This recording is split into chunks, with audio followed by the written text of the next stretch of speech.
저는 부모님이 없습니다. 제가 기억도 안 날 때 사고로 돌아가셔서 할아버지가 저를 키워주셨어요. 부모님 보험금과 할아버지가 국가유공자, 뭐 그런 거라 나라에서 돈이 나와 그걸로 저를 키워주셨습니다. 땅이 많다고는 들었지만 어느 정도인지는 잘 모르는 상태이고요. 할아버지께서 평생 농사를 지으셔서 어린 시절에 저는 할아버지를 따라 일하는 데 가서 방울토마토나 오디 같은 걸 따먹으며 개미랑 놀았습니다.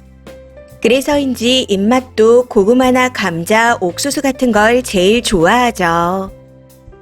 할아버지께서는 그렇게 저를 혼자 키우시다 연세가 드시면서 많이 힘들고 여자아이라 제가 초등학교 5학년 때 고모가 사는 필리핀으로 보내셨습니다. 보냈다기보다는 고모가 데려가신 거죠. 그렇게 필리핀으로 건너가 살게 되었는데 다들 저를 불쌍하게 생각했는지 어렸을 때부터 혼난 적이 거의 없었습니다.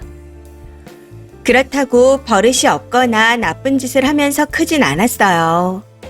그냥 세상 모르고 오냐오냐 컸다고 보시면 될 것 같네요.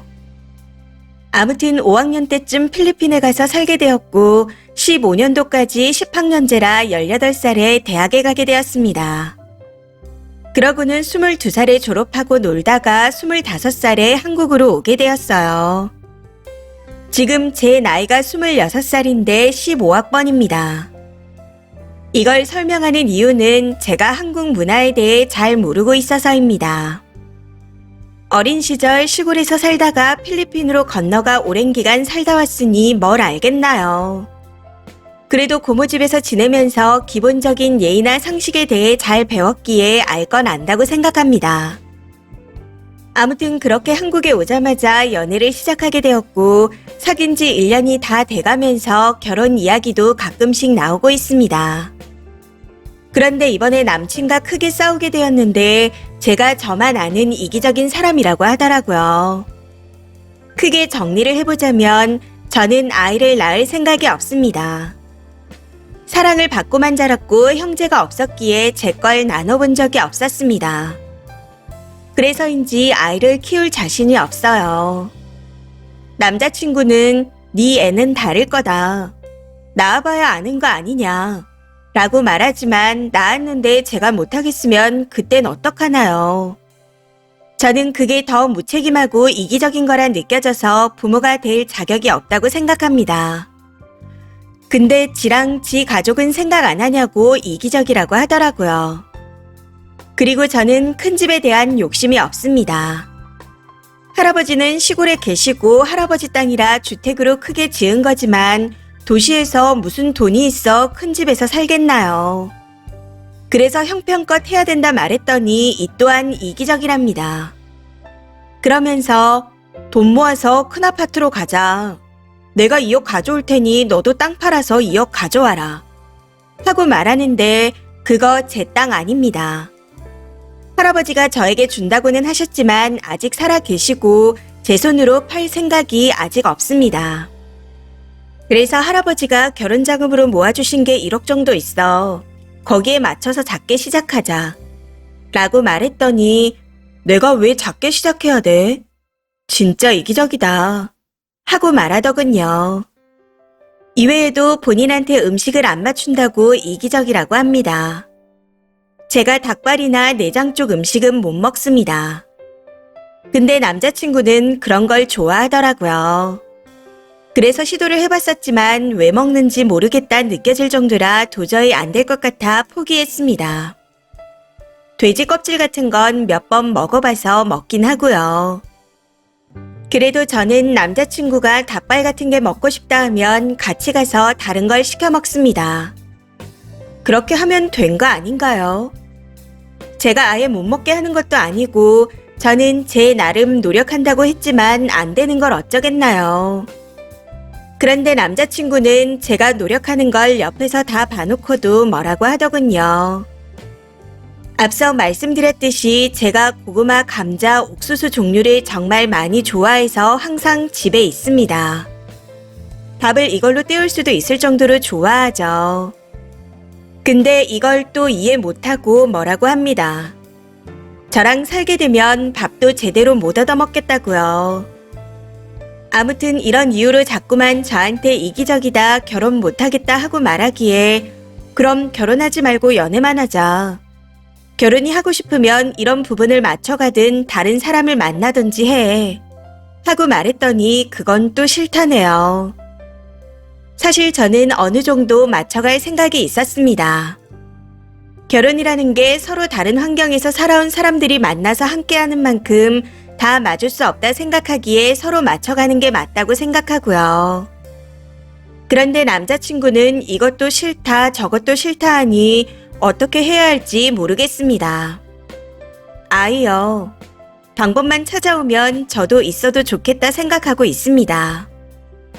아이 자체가 싫은 게 아니니까요. 실제로 저는 아이들과 함께하는 일을 하고 있고 아이들을 보면 귀엽다는 생각도 하고 있습니다. 그리고 남자친구의 말대로 제 아이라면 정말 예쁠 수도 있고요. 근데 문제는 아닐 수도 있다는 거죠. 그럼 그때는 어떻게 할지 또 어떤 방향으로 키울지 하는 계획도 없이 그냥 아이를 낳자니요. 이건 정말 당황스러울 뿐입니다. 무엇보다 황당한 건 결혼 얘기를 남자 쪽에서 계속 꺼내는 상황이고 저는 아직 결혼 생각이 없는 상태라는 겁니다. 이런 상황에서 제가 하는 행동이나 생각들이 정말 이기적이고 이상한 건가요? 조언 부탁드립니다. 추가입니다. 댓글이 5개 정도 있을 때 읽어보고 생각이 많아졌고 역시 아니라는 결심을 하게 되어 남친에게 헤어지자 말하고 왔습니다. 그런데 이렇게 많은 댓글이 달릴 줄은 몰랐네요. 다들 좋은 말씀들을 해주셔서 감사합니다. 위로가 너무 많이 돼서 눈물도 찔끔했어요.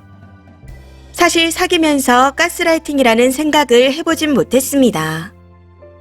그냥 한국은 원래 결혼할 때 2억은 있어야 되는구나 라고 생각했고 여자가 결혼을 하면 밥을 차려야 되는구나 라고 생각했습니다. 사실 저는 어릴 때 할아버지가 밥을 해주셨고 고모 집에서 살 때도 고모부가 밥을 차려주고 설거지하는 모습을 보고 살아와서 내가 한국 문화를 많이 모르는구나 하고 생각했는데 이게 가스라이팅이라는 거네요. 모르면 바보 된다는 말 때문에 공부도 열심히 했는데 인생 공부를 너무 안 했던 것 같습니다. 아무튼 남자친구를 만나 헤어지자. 이기적인 사람이랑 사귀지 말고 마음 맞는 사람이랑 사겨라. 하고 통보한 후 집으로 돌아왔습니다. 그런데 이후 계속해서 전화와 톡이 오고 있네요. 한국에 왔을 때 옆에 있어주고 너같이 한국에 대해 모르는 애를 도와준 사람이 누구냐. 어디 가서 나 같은 사람 못 만난다. 이러면서 계속 톡을 보내오고 있습니다.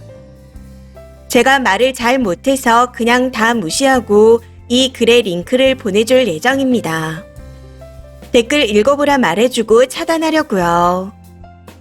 그리고 참고로 제가 할아버지 재산에 대해서 말하고 다닌 적은 없습니다. 할아버지 집 앞까지 데려다 준 적이 있었는데 그때 남친이 집이 크다는 걸 알게 되었죠. 그리고 할아버지가 농사를 하신다고 이야기한 적이 있어 이 땅이 할아버지 땅이야? 라고 물어봐서 글쎄 아마 그럴걸. 나도 잘 몰라.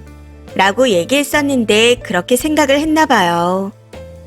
따지고 보면 제가 이야기를 한 걸 수도 있겠네요. 한국에 가족이 할아버지밖에 없어서 어디까지 말을 해야 하는지 기준이 참 어려운 것 같습니다. 고모가 필리핀에 자리 잡고 있고 할아버지 자식이 고모밖에 없거든요.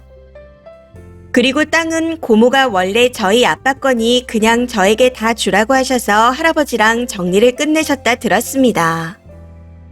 어디 가서 부모 없다고 기죽지 말라 해서 그 정도로만 알고 있지 저도 어디에 얼마나 있는지는 잘 몰라요.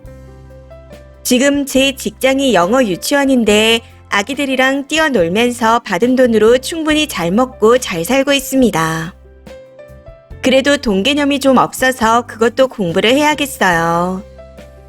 아무튼 조언해주신 덕분에 남친과 헤어질 수 있었던 것 같습니다. 계속 연락이 오고 있긴 하지만 다시 만날 생각은 1도 없으니 걱정하지 않으셔도 될 것 같아요. 좋은 말씀 많이 해주셔서 감사합니다. 정말 많이 배우고 가요. 댓글입니다. 첫 번째. 남자한테 이글 보여주지 마세요. 여기서 얻은 지혜는 님만의 무기로 써야죠. 이걸 남자한테 보여주면 맞춤형으로 다른 전략을 들고 나올 겁니다. 그럼 님이 또 휘말릴 수 있으니 그냥 차단하고 끝내세요. 두 번째. 카톡으로 구구절절 떠들면서 잡는 거 보고 들을 필요도 없이 완전 싹 차단하세요. 전화든 카톡이든 SNS든. 근데 그러면 SNS 계정을 만들어가면서 연락이 또 올 겁니다. 그럴 때마다 다 캡처해서 증거 수집해두세요. 스토킹으로 발전하는 건 한순간이거든요. 세 번째. 카톡 차단, 연락처 차단하세요.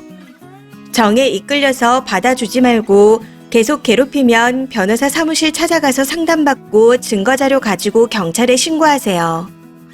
스토킹으로 처벌받게요. 그런 남자 만나면 인생 지옥 급행열차에 타는 거니까. 네 번째. 그 남자 가스라이팅의 전형적인 포식자인데요. 지주제에 님을 후려쳐서 지 입맛대로 조정하려 하고 아직도 포기하지 않은 것 같은데 연락처 전부 차단하세요. 지까짓 게 님 같은 여자를 놓치기 싫으니까 작업한 거죠. 진짜 별 미친놈을 다 보겠습니다. 정말 잘 끝내셨어요. 다섯 번째. 무서운 놈입니다. 잘 헤어지시고 앞으로는 님 땅이나 재산에 관련해서는 말하고 다니지 마세요. 부모님도 안 계신데 악랄한 사람들이 분명히 재산을 노릴 겁니다. 항상 조심하시고 고모나 할아버지, 친구, 지인들과 연락이나 교류를 많이 하고 사세요. 주변에 사람이 많을수록 좋습니다. 이번 사연은 여기까지입니다. 시청해주셔서 감사합니다.